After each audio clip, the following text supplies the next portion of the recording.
My name is Mohammad Sarwar, and I was born in a village near Faisalabad called Roda. And then when I was 4 years old, we moved from this village to Slimpur. This village is in Tobatesing. But my parents came from Jalandhar, and they migrated in 1947. My uncle, Ghulam Muhammad, he was in Scotland during Second World War, and he settled himself in a small village called Lossiemouth in near Inverness and Elgin. And in 1946, he went back to India, came back to India, and bought the land there and built the new house there.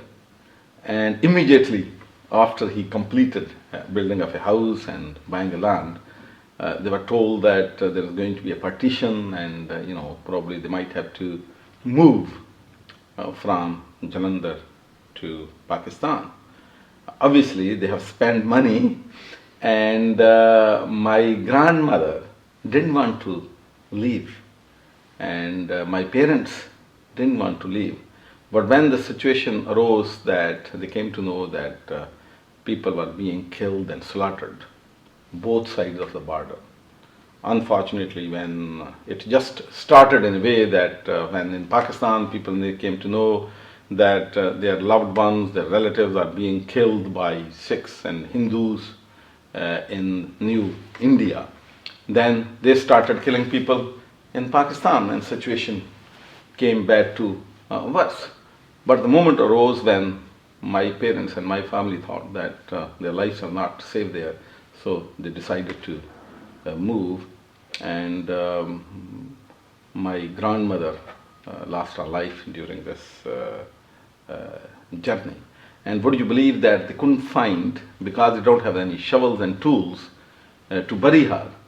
So it took them, I think, day or two to find the shovels and tools so they can dig the grave and bury her. So these were the circumstances during partition of 1947. My family first went to Roda, and there were claims if you have a land in India, you can claim the land in Pakistan. So they claimed, I think, 20 acre or 25 acre of land in Roda. But my relatives, my father's relations were living in this village, Slimpur. So we were very isolated there, and I think my parents felt lonely there, because my uncle then came back to Scotland, and my father was there. So they decided to move to Slimpur, where we have a few relations there. In 1957, then my father decided that he wanted to go to Scotland, and he came to Scotland in 1957. And my mother and we two brothers and two sisters were in Slimpur, but my father came to Scotland. My parents wanted me to be a doctor, and unfortunately I did not have the marks to get the admission in the medical college. So I disappointed my father and my mother, and that's why then they decided that then the family should come to Scotland. If I would have become a doctor, probably I will be serving in some hospital instead in Pakistan. My mother and my family, they came to Scotland in 1973. But I couldn't come, because you would know that you have to be under the age of 18, so you can bring your family, sons or daughters here if they are under the age of 18, because I passed that age. So I didn't qualify to come to Britain. But my brother and my sister, there was no problem. So they left for Britain in 1973, leaving me alone in Pakistan. But then my luck came. I tell you how my luck came. My uncle, who I mentioned that he was in Scotland in 1937 and 38, he came to Pakistan in 1972 or 73, I think. And he came with my cousin, who is my wife now.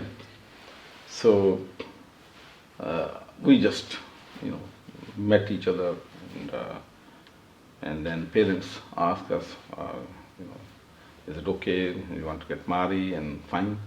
And we both agreed. But my uncle, Ghulam Muhammad, he was worried because that time there was no provision in law to bring your fiancé or husband to this country. So my uncle asked my wife that she should know that if I couldn't come to Britain, then she has to go back to Pakistan and settle there.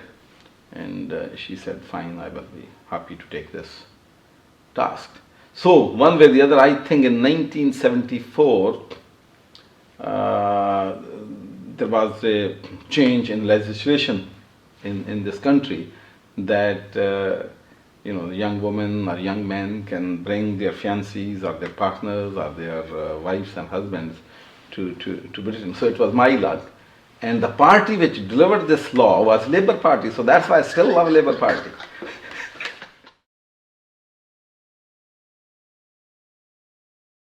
In those days, it was the normal for the Pakistani and Indian Asian community who were coming here and who didn't have any education. They used to do door-to-door businesses called. They will fill the suitcase with clothes, jumpers and trousers and shirts and other stuff, and then they will go to distant places like Lossy, Greenock, Coatbridge, away from Glasgow, and knock the doors and just open the suitcase, and if they like this any item, and they will sell it. And that's the way they were making a living for themselves, and then also supporting their loved ones back home. So I think the huge contribution which our elders have made, I think we can't thank enough, because it is because of their hard work. Our community is prosperous here, they are doing so well here, and there were no mosques here, there were no graveyards here, there were no burial facilities there, there was no halal food shops here in the beginning. So those people have really worked hard to make it possible for us. Now there are Asian shops there. Now you feel you're living in your own country. The restaurants are here, the hotels are here, the businesses are here, the mosques are here, graveyards are here. So everything, the imams are here who are giving our children and us religious education. So I think our elders have made a great contribution, not only to this country, for our families, and for Pakistan as well, and India as well. When people came here, either they were doing door-to-door business here, or most of the people who are have a little bit qualification, they became in Glasgow Corporation bus conductors and bus drivers. Most of the people who came to Scotland and Glasgow, in Scotland, they all started their career as a bus conductor or as a bus driver, and that's why some people say that they were giving less focus to driving the buses, and they were looking for corner shops to open the grocery shops.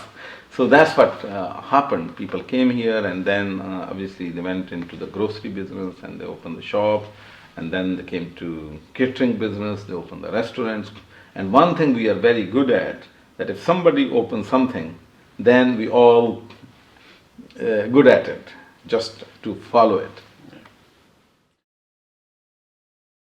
In 1979, when I used to deliver eggs and cheese to the shops in Glasgow and surrounding areas, the shops were not very tidy. There was no very good display on the windows, and although there was a huge competition from the supermarkets towards retailers, but because our new generation, they had a better layout, they had a better discipline, and they have well stock, availability of stock, good special offers, and the people who change with time, they are doing much better business than even before, and in spite of this competition. But the people who were not willing to change, and they were not ready to invest for the renovation of the shop and improving the service to the customers, they have all failed. When I came to Glasgow, my brother and my father and my family was living in Carter Street, Mary Hill, Somerston area. And we moved in 1979 to Pollock Shields. And this place we rented in Pollock Shields for the storage and distribution of eggs and cheese, margarine, and some other confectionery items. So that's where we started. And then there was the opportunity just a few yards away from our shop. There was a Barry's lemonade factory that was shut down.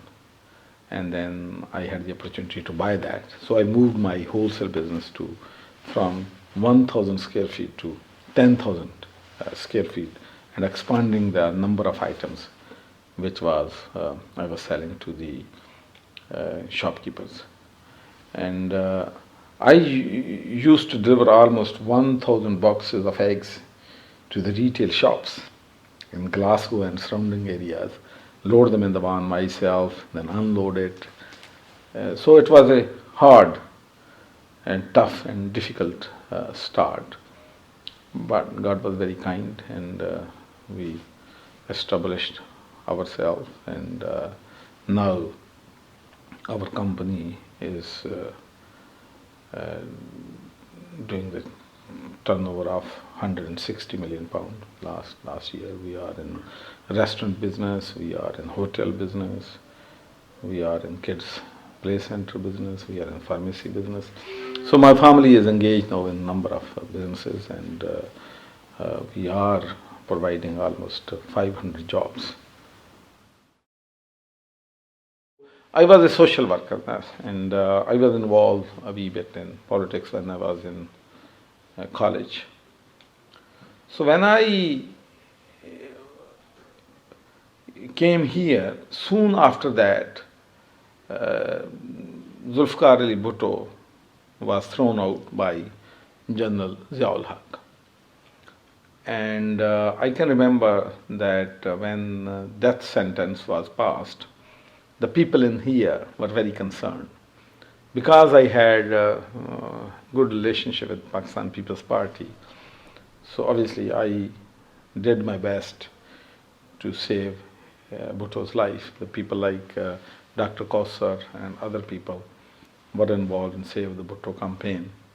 So at that time, the number of people we met in the indigenous community, members of parliament, councillors, trade union members, most of the people belonged to the Labour Party.